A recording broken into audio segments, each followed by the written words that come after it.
Mesdames et messieurs, chers internautes, bonjour. La Journée internationale de la femme est issue du mouvement ouvrier et est devenue un événement annuel reconnu par les Nations Unies.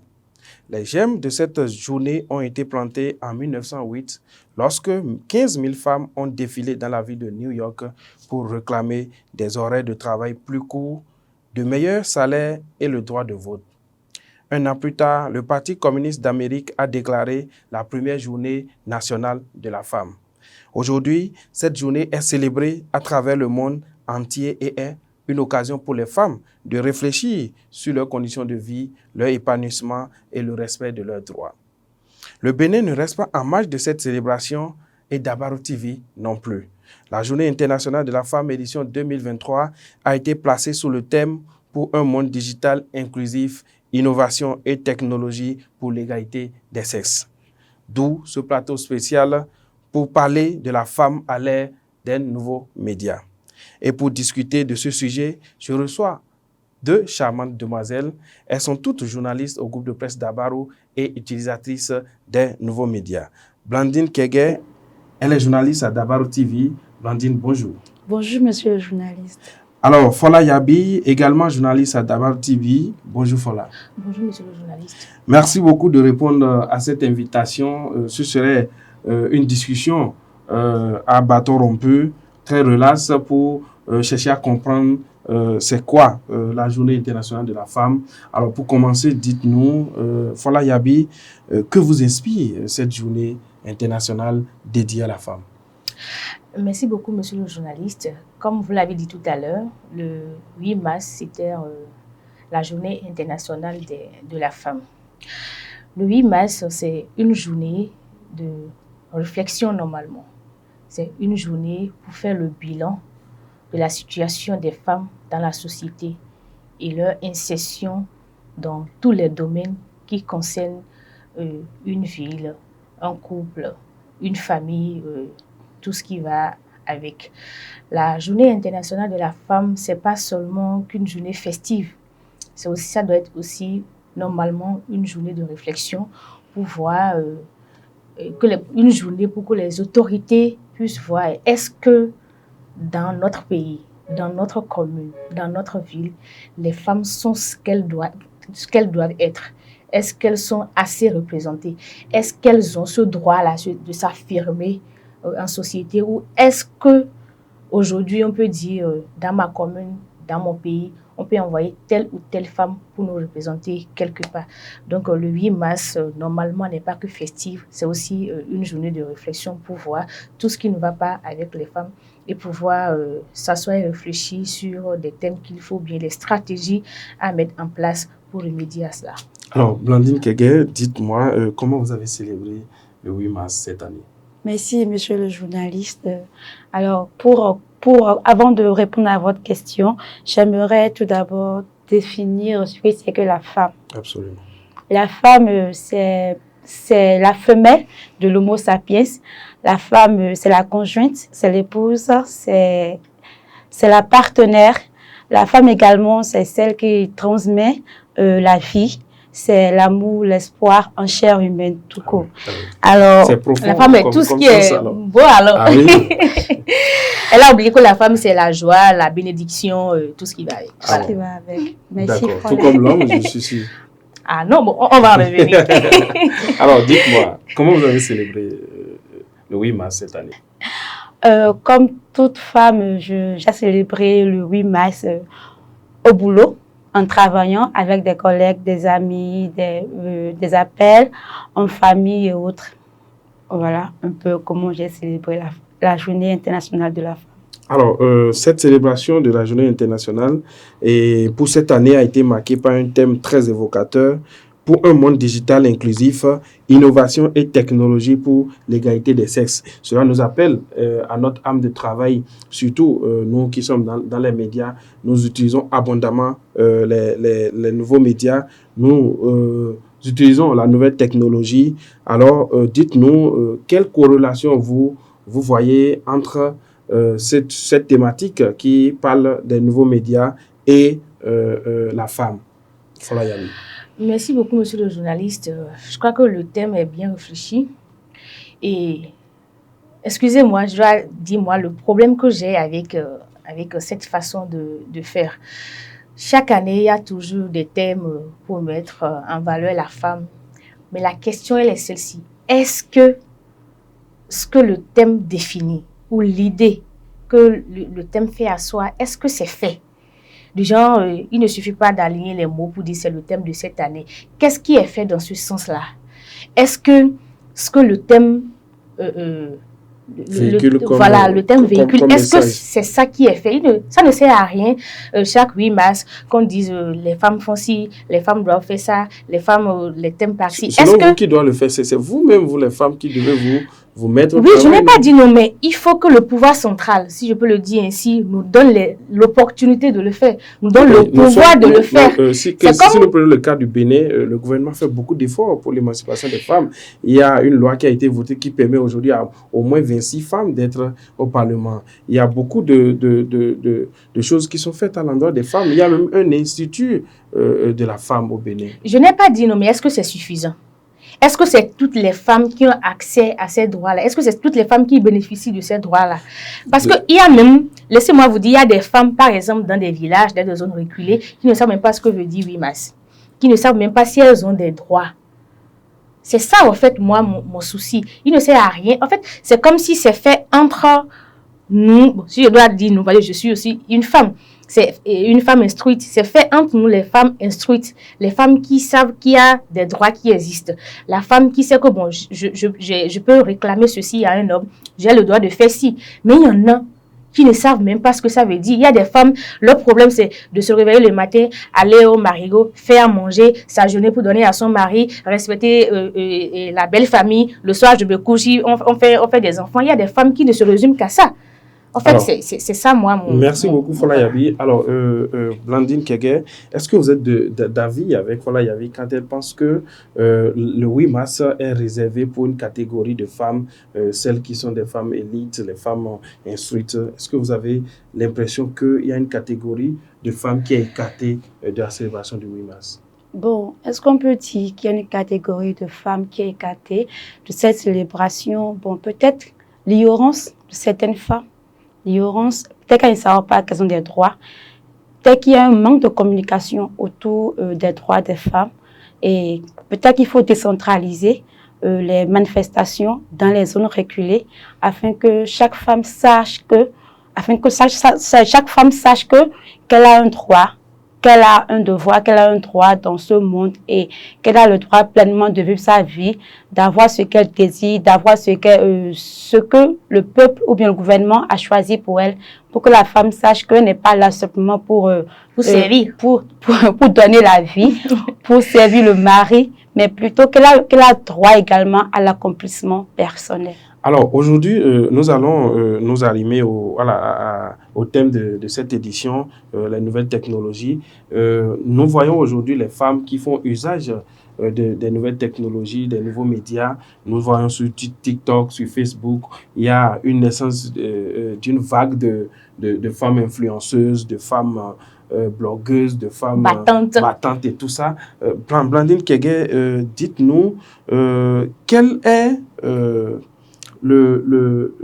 ce que les nouveaux médias apportent aujourd'hui à la femme? Parce qu'autrefois, il y a 20 ans en arrière, nos mamans ne connaissaient pas ce que c'est que WhatsApp, Facebook et autres. Aujourd'hui, quel est l'impact des nouveaux médias sur vous, les femmes, aujourd'hui? Ok, cette question m'amène d'abord à faire une comparaison entre la femme d'hier et la femme d'aujourd'hui que je suis peut-être. Bon, disons que dans les années antérieures, nos mamans étaient un peu limitées dans leurs faits et gestes. Elles étaient simplement concentrées sur l'éducation qu'on leur donnait à la maison et à l'école pour celles qui ont eu la chance de fréquenter. Elles étaient plus, je dirais, en griffe, moins évoluées. Aujourd'hui, moi, femme, à l'aide du numérique, je suis plus évoluée, plus intelligente. Je ne dis pas que je n'étais pas intelligente. Je suis plus éveillée. Et tout ça, c'est grâce aux nouvelles technologies, en fait. Ces nouvelles technologies nous permettent, nous les femmes, je dirais, les nouveaux médias nous permettent de nous afficher, de nous exprimer et puis de faire asseoir en fait une identité féminine, de nous faire découvrir au-delà de nos communautés, puisque aujourd'hui on dit que le monde est devenu un gros village.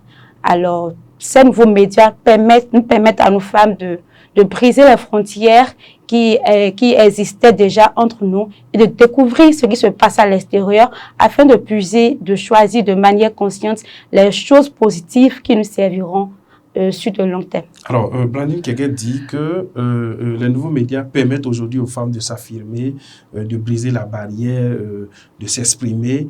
Est-ce que vous êtes d'avis avec elle que les nouveaux médias contribuent à, en quelque sorte, participer à l'épanouissement de la femme aujourd'hui, plus qu'hier? Oui, je dirais que je suis d'accord, parfaitement d'accord d'ailleurs. Parce que comme elle vient de le dire, les nouveaux médias nous permettent d'aller au-delà de nos frontières. Par exemple, avant, si tu voulais voir tes parents, il faut prendre un taxi pour aller.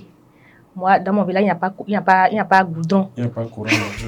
Il y a courant, mais il n'y a pas goudron. Et aussi, c'est 3 000, je crois, le taxi. Maintenant, je fais un forfait de 100 francs, bien, le forfait Internet. Je vais voir mes parents. On va discuter avec 100 francs, avec 200. Et les 1800, bien comme il me reste là, ça va me servir avec des économies ou à faire autre chose. Donc, c'est déjà un point positif. Les nouveaux médias aussi nous permettent de faire des commerces en ligne. Tu n'as pas besoin de quitter ta maison pour vendre tes articles en ligne. Comme elle a dit, les nouveaux médias nous permettent de nous afficher, de nous affirmer, de nous balader, de nous distraire. Par exemple, avec WhatsApp, tu vas sur statut des gens pour t'amuser un peu quand tu n'es pas d'humeur.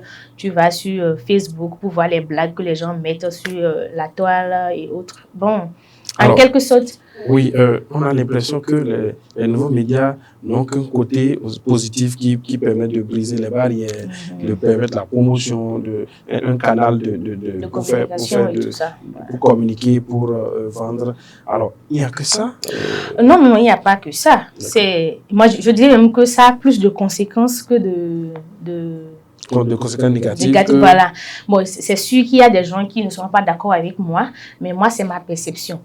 Parce que les nouveaux médias aujourd'hui détruisent beaucoup de couples, beaucoup d'amitiés, beaucoup de familles, les relations du service. Les nouveaux médias gâtent plus qu'ils ne nous emportent de façon positive. Parce que, par exemple... Pour ce qui est de la femme, concrètement, quels sont les effets néfastes des nouveaux médias sur l'épanouissement de la femme? D'accord. Avec les nouveaux médias, tout à l'heure, vous avez dit qu'il y a des influenceuses, des femmes battantes. Oui. Il y a de ces femmes-là qu'on suit de gens au-delà de nos frontières. Sur Facebook ou bien Instagram, je crois, ou TikTok. Moi, je viens du village, donc ces trucs-là, je n'utilise pas trop. Alors, il y a de ces femmes-là que nous, les femmes d'ici, ou certaines filles d'ici ou d'ailleurs, suivent sur TikTok. On la voit mettre des brésiliennes, on la voit mettre des bagues en or, on la voit porter des habits sexy. Mais on ne se demande pas ce que ces femmes-là font pour pouvoir avoir ces choses-là. Oui. Parce que on est tous ici. Je suis sûre que le soir, chacun va prendre son chemin pour rentrer. Je ne sais pas ce que Blandine va faire d'ici 20 h. Je ne sais pas ce que vous allez faire si vous rentrez. On ne sait pas comment chacun se bat pour gagner sa vie. Et tu vois la fille sur TikTok, sur Instagram, tu vois sa mèche, tu dis, ouf, il faut que j'ai cette mèche-là. Oh putain, c'est trop joli, oh, c'est trop si. Et c'est là les ambitions démesurées commencent. Si peut-être elle avait un pointeur qui lui proposait 50 000 pour coucher avec elle, elle va dire, bon, de toute façon, qu'est-ce que je fais? C'est juste un coup, je fais ça rapidement, je gère. Elle va s'acheter la mèche, peut-être que ça, et pour la fille, coûte même plus cher. Mais vu qu'elle a vu que la fille a porté ça et elle est plus jolie, ou bien la fille fait publicité de sa pommade. En tout cas, nous les femmes qui ne sont pas de là-bas ou qui ne sont pas des influenceuses, comme je le dis, ou les femmes qui ne sont pas aisées, comme ces femmes-là, il y en a qui copient bêtement, excusez-moi le thème, parce que dans la vie, tout le monde, on n'a pas toutes les mêmes destins, je parle des femmes, et on n'a pas les mêmes ressources de revenus. Tu ne peux pas te baser sur la vie des femmes qui sont sur les réseaux sociaux pour pouvoir construire la tienne. C'est impossible. Alors, Fola Yabi parle de de l'influence que que les nouveaux médias sont des canaux par lesquels d'autres femmes prennent pour influencer d'autres. Vous êtes d'avis? Et quels sont ces types d'influences négatives que les réseaux sociaux ou le canal que constituent les nouveaux médias ont à l'endroit des femmes aujourd'hui?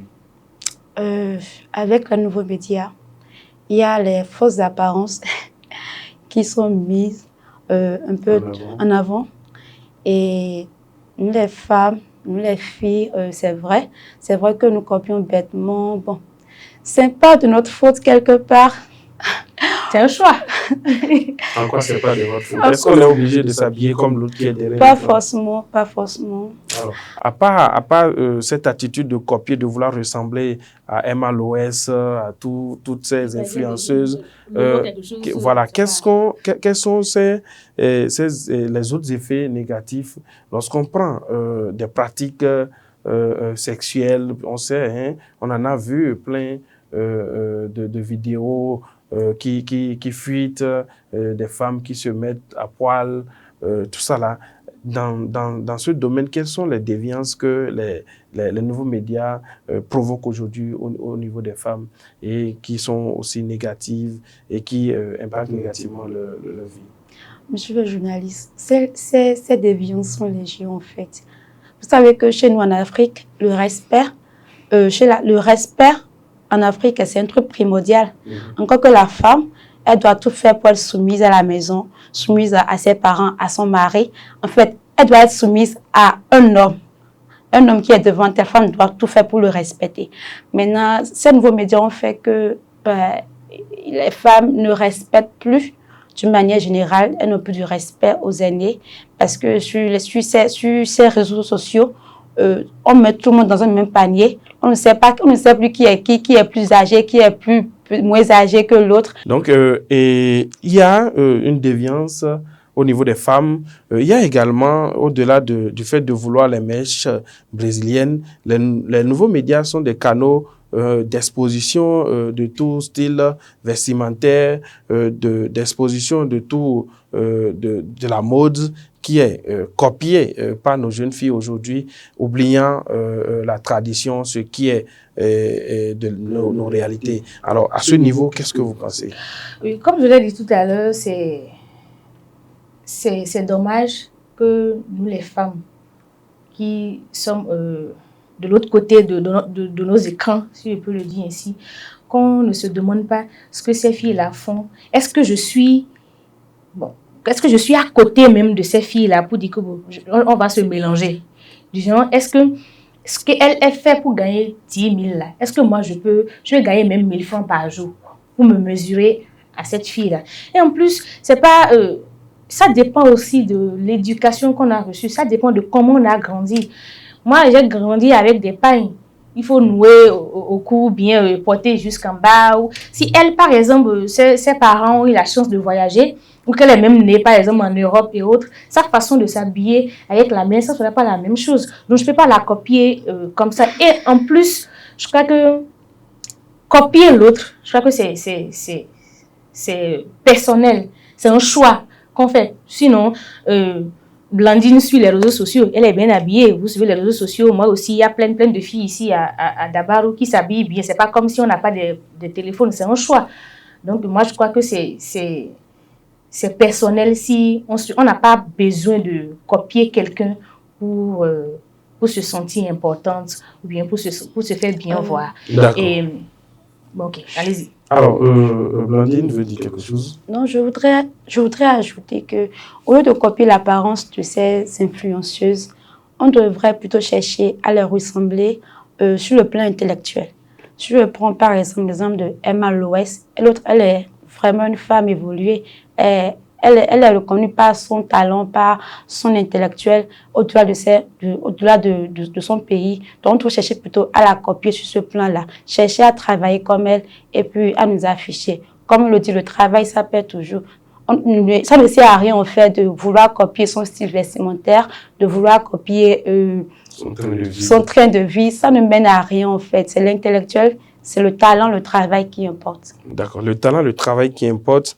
Et je ne vais pas vous lâcher avec les méfaits des réseaux sociaux sur nos femmes. Nous avons connu ici le phénomène de Busy. Busy, qui est une autre forme de prostitution très bien organisée à l'aide des réseaux sociaux, des femmes qui soumettent leur candidature, si on peut le dire ainsi, sur des réseaux sociaux. Lorsqu'un homme veut, on lui envoie la photo, il apprécie et il appelle. Et c'est un réseau très bien organisé. Alors, ça fait partie, vous conviendrez avec moi, de l'usage qu'on fait des réseaux sociaux. Alors, par rapport à ce phénomène qui prend de l'ampleur de plus en plus au Bénin, qu'est-ce que vous avez à dire ou un conseil à donner aux jeunes filles qui se donnent à de telles pratiques? C'est désolant. C'est désolant parce que normalement, la nudité d'une femme, elle est chère. Je crois que c'est la chose qu'on a de plus cher à offrir à un homme. Normalement, ça ne devait pas être un objet qu'on va utiliser comme on veut. On se dit, c'est mon corps, je l'exhibe comme je veux, je donne à qui je veux. Non, il paraît que, bon, pour ceux qui sont des croyants, il paraît que le corps de la femme, c'est un temple, c'est ça. Voilà, le temple du Christ. Donc, je crois que le Christ ne sera pas d'accord qu'on utilise son temple de cette façon. Voilà, de cette façon. Et en plus, pour une femme qui se respecte, pour une femme qui se respecte, pour une femme qui se dit qu'un jour, j'ai envie de construire une famille. J'ai envie d'avoir un homme qui sera fier de moi. Maman a l'habitude de dire, quand tu vas te marier, faut faire en sorte que quand quelqu'un va venir faire coco à ta porte, que ton cœur ne bat pas pour dire, bon, est-ce que ce n'est pas quelqu'un que j'ai déjà connu là maintenant? Comment je vais faire? Il faut que toute femme soit capable, un jour, quand elle se marie, qu'on dise, s'il y a telle cérémonie là, qu'elle soit fière d'aller, s'il y a telle chose, qu'elle soit fière d'aller. Parce que c'est dans des cérémonies, on rencontre des gens qui disent, bon, lui c'est mon ex, lui, elle, c'était mon ex-belle-mère, c'était ci, c'était ça. Donc je crois que nous les femmes qui s'adonnent à cette pratique-là, c'est vrai que si on les fait asseoir, chacune d'elles aura sa raison. Chacune d'elles va dire quelque chose qui va peut-être même nous faire couler des larmes. Mais moi, je dis que ce n'est pas la meilleure solution. Moi, je dis que ce n'est pas le meilleur choix. D'accord, ce n'est pas le meilleur choix. Est-ce que vous pensez que ces pratiques dues à l'avènement des nouveaux médias inhibent les actions des différents de l'ONU, des différents gouvernements qui tendent à faire de l'épanouissement de la femme leur cheval de bataille? Oui, on peut le dire ici, monsieur le journaliste, puisque la prostitution, c'est le plus vieux métier du monde. Donc, je peux comprendre que ce soit normal qu'à l'aide du numérique, les femmes aient voulu numériser en fait le travail. La prostitution. Tout se numérise maintenant. Ça se comprend. Ça se comprend. Hein? Et au-delà de... Je veux pas trop les juger. Chacun sait les raisons qui peut-être l'a poussé à faire de la prostitution en ligne. Tu ne suis pas maintenant de se déplacer forcément, non. Tu peux être à la maison et envoyer des nudes aux gens que tu veux. Puis eux, ils t'envoient des sous en retour. Donc, c'est des pratiques en fait qui ne mettent pas la femme en valeur comme l'a dit Fola. Et ces pratiques font que, d'une part, on peut dire le gouvernement, les efforts du gouvernement sont un peu amoindrés. Oui, ils n'ont pas d'impact qu'il faut. Parce que nous, les femmes, d'abord, on ne sent pas qu'on a la volonté d'avancer et d'aller au-delà de toutes ces pratiques. Alors, si vous permettez, moi, je crois que le gouvernement n'a rien à voir. Disons-nous la vérité. Parce que là où le chef de l'État, Patrice Talon, est maintenant, il n'est pas dans mon téléphone. Oui. C'est moi qui j'ai mon téléphone, c'est mon forfait. Ce n'est pas un ministre ou un député ou même un maire qui va me dire sers-toi de ton téléphone comme ça. Va. Si un homme t'invite, il faut aller. Je pense que c'est un choix personnel. Et c'est ça, je le dis, ce n'est pas le meilleur choix. Même si tu es une femme de ménage quelque part, il faut gagner ton argent de façon à ce que tu sois fière, que tu te dis, ça là, je l'ai gagné. Bon, c'est vrai, tu viens de le dire, la prostitution est un vieux métier, c'est ça, du monde. Le vieux métier du monde. Voilà, ça, on le sait. Mais bon, normalement, ça ne doit pas être le seul choix qu'on a. Il y a beaucoup d'opportunités aujourd'hui, même si on sait que pour trouver un boulot aujourd'hui, c'est difficile, c'est compliqué. Mais même si c'est pour gagner 1000 francs par jour, je crois que ça va en ton honneur, toi, la femme. D'accord. C'est bien de dénoncer en fait le phénomène, mais qu'est-ce que nous pouvons faire, nous, femmes, pour limiter ces pratiques-là? Oui, qu'est-ce que, ça sera le mot de la fin, qu'est-ce que, en tant que femme, qu'est-ce qu'il faut faire pour que les nouveaux médias, les réseaux sociaux soient utilisés à bon escient, pour que les nouveaux médias ne soient pas des canaux de dépravation de mœurs, de prostitution et tout ça. Qu'est-ce qu'il faut faire? Quels sont les conseils que vous pouvez donner? Je pense que déjà, il faut que entre nous femmes, on arrête les coups bas et qu'on se soutienne mutuellement. Qu'est-ce que vous dites, vous attendez par coup bas? Ok. Qu'on arrête de nous mettre les bâtons dans les roues et qu'on se soutienne.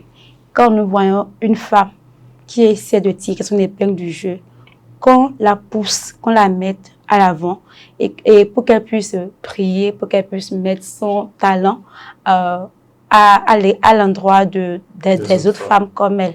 Okay. Et qu'on la soutienne forcément, que ce soit sur le plan financier, sur le plan moral surtout. Parce que nous sommes des femmes, nous les femmes sommes un peu timides, nous nous sous-estimons, nous avons peut-être peur de nous mettre au devant de la scène, nous avons peur des préjugés, tout ça et autant. Déjà, si entre nous les femmes, si entre nous ne nous soutenons pas, on ne peut pas évoluer.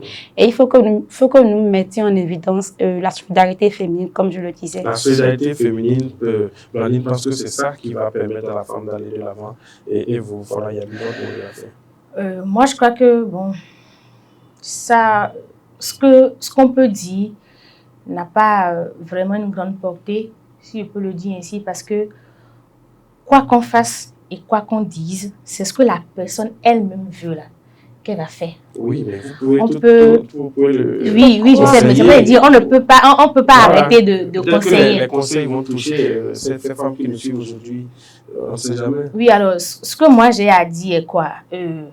Peu importe la situation qu'on vit, s'adonner à des pratiques qui ne nous valorisent pas n'est pas la meilleure solution. Même si tu es à la maison affamée et tu te respectes, tu demeures toujours une femme de valeur, une femme digne de ce nom. Je crois que là où ton bonheur est, ça va te localiser. Et Dieu va envoyer quelqu'un forcément pour changer ta situation, ou peut-être que ce n'est pas le moment pour toi d'évoluer ou bien d'avoir ce que tu désires là, et s'exhiber, vendre son corps, si je peux le dire ainsi, envoyer des nudes et tout ça, c'est pas la meilleure solution. Et aussi, c'est pas toutes les femmes qui le font, c'est pas forcément pour gagner de l'argent. Il y en a aussi qui le font, elles font des photos nudes à cause, par amour, voilà, qu'il envoie à son copain. Peut-être c'est voilà, il y a une qui est à côté qui veut du gars, elle chope la photo, elle met ça sur la toile, ou bien c'est le gars, un jour vous vous disputez, il décide de publier ça et autres. Je crois qu'il y a des choses que, l'amour ne doit pas nous pousser à faire, la galère ne doit pas nous pousser à faire, la faim non plus, et je crois que tout ce que chacun mérite ne va pas le dépasser, ça va venir, voilà. Alors, mesdames et messieurs, merci de nous avoir suivis. Vous l'avez compris, cette émission spéciale a été initiée en marge de la célébration du 8 mars, la Journée internationale de la femme. Et cette édition a pour thème pour un monde digital inclusif, innovation et technologie pour l'égalité des sexes. J'ai reçu pour vous deux journalistes, Fola Yabi et Blandine Kege du groupe de presse d'Abaro. Et ensemble, nous avons décortiqué l'impact des nouveaux médias sur l'épanouissement de la femme. Elles ont identifié des points négatifs, elles ont également identifié des points positifs et prié que les femmes fassent l'effort d'imiter les bons exemples, les femmes fassent l'effort de rester elles-mêmes, de travailler pour leur épanouissement afin que les nombreuses actions qu'entreprennent les gouvernements, qu'entreprennent les institutions internationales puissent concourir à l'épanouissement de la femme. Merci de nous avoir suivis et à bientôt.